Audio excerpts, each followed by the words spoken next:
Imagine this. It's the 1970s, and you've been chosen for an experiment team. You're completely healthy, but your job is to visit a mental hospital and say, "I hear voices." That's it. You're to claim that these voices say words like empty, hollow, and thought, which echo constantly in your head. You approach the doctor, describe the voices, and before you know it, you're admitted. The next part?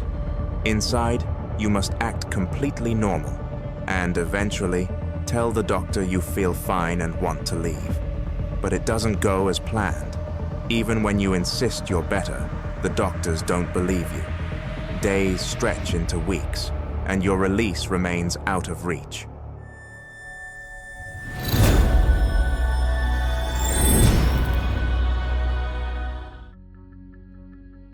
This is exactly what happened in 1973 when David Rosenhan, a professor at Stanford University, conducted an experiment that forever changed psychiatry.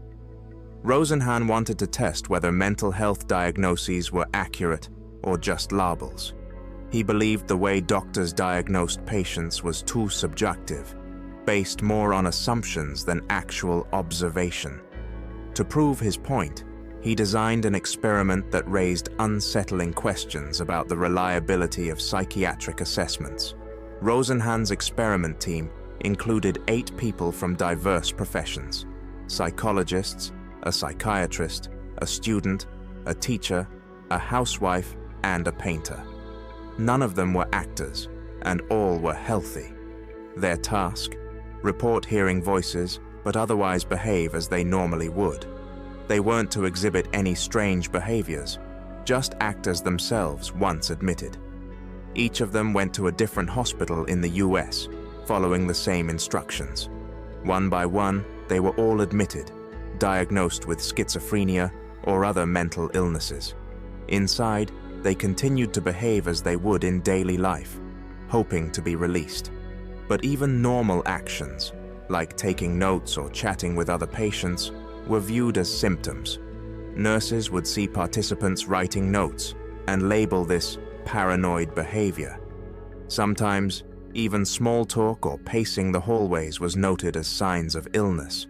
Curiously, real patients in the hospitals sometimes saw through the act, telling the participants, "You're not really sick, are you?" Yet the doctors and nurses remained convinced.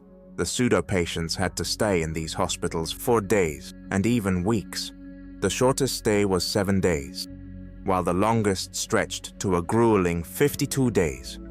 Each participant was given pills, which they often disposed of without anyone noticing.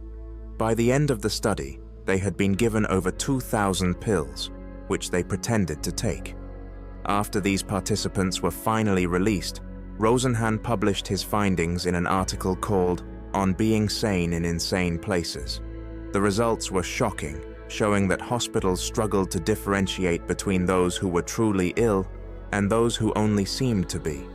His article sparked a huge debate, and hospitals even challenged him to send more fake patients to see if they could identify them.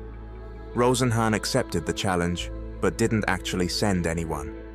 After 3 months, the hospital reported they had found 41 fake patients, but Rosenhan hadn't sent a single one.